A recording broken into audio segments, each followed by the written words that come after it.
Hi, my name is Anna and I am the owner of the small business AMarieEcoSew. I make reusable, eco-friendly products such as reusable paper towels, reusable dusters, reusable mop pads, makeup removers, and I also make scrunchies, which is what I'm going to teach you how to make today. If you have a sewing machine in your house, you probably have everything that you need to make a scrunchie. But you can also hand sew it, it will just be a lot more difficult. To make this scrunchie, you will need one ponytail, or elastic, whatever you call it, and one 4 by 22 inch strip of fabric. So I got this material from a quilt shop. This is the kind of scrunchie we're gonna make. I do sell this pattern on my website. I'm releasing it this week. But you can get this material from anywhere. You can cut a 4 by 12 inch strip of fabric from an old bed sheet, from an old curtain, from a t-shirt that you have that you don't want to use anymore. You can even cut up an old bath towel and make something like this terry cloth one. The terry cloth scrunchies are very in right now. You will also need a pair of scissors to cut your material, of course, and to trim the threads at the end. So let's get started. To get started, we're going to take our elastic and we're going to put one side of the fabric in and we are going to fold it hot dog style like this. It'll be right sides together, hot dog style folded. Put that under the presser foot and we're going to start with our first stitch. We're going to go forwards and then backwards and then forwards again to seal off that stitch. Then what we're going to do is we're going to start gathering this material. Make sure that your needle is down so your fabric doesn't move at all. And we're going to start gathering this material around the ponytail. So depending on how thick the fabric is, you might be able to do all of this now or not. So slow that down if you need to, but that's kind of what we're working with. We want the ponytail in the middle of that material. And we're gonna fold that over. And what we're gonna do is we are just gonna sew about 1/4 inch of away from the edge all the way around the scrunchie. Make sure as you're going, your sides are lining up.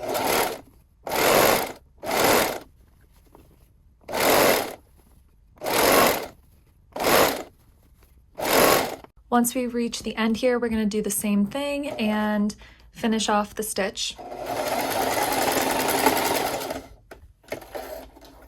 Now we're going to take our scissors and just trim those threads to get them out of the way. Next, we just have to flip this inside out. So you just take one side, flip it like that, and then the way that I like to do it is I put one finger in, I gather a little bit of fabric, pull on that part that's already flipped, and pull through. And pull it all the way through, shove in some of that last fabric. There's really not a good way to verbalize this. You gotta just kind of watch and learn. You're just flipping it right sides out. Ta-da! And we can already see the scrunchie coming together, but we just need to finish it off. So what I like to do is I like to locate which one looks like it's a little bit longer, because usually we don't sew or cut perfectly straight. And so this side looks a little bit longer to me. I flip that just a little bit.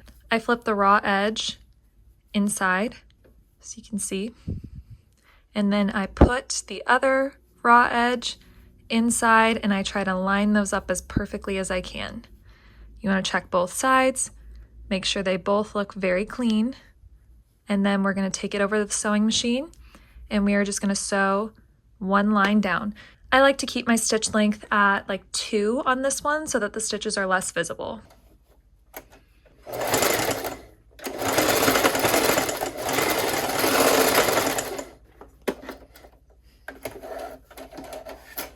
Now we're just going to trim off the threads and the scrunchie is finished.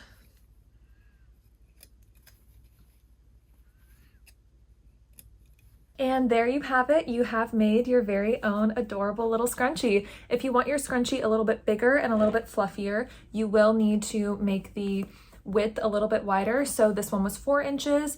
You can do it any wider width that you'd like, but you also need to adjust the length. So any amount of width that you put onto the scrunchie, you want to make sure that you add a few inches in length so that it continues to scrunch up really cute. And if you want yours extra scrunchy, do it at like 25 or 26 inches of length instead of 22. And if you like how cute the scrunchies are, but you don't want to make your own, you know where to find my website. It is linked down in the description. I have a bunch of different cute patterns and I have seasonal ones as well. But I'm glad that I could help you guys today to make your very own scrunchie at home. If you make your scrunchie out of something that you already have laying around the house, go ahead and leave me a comment of what you made your scrunchie out of.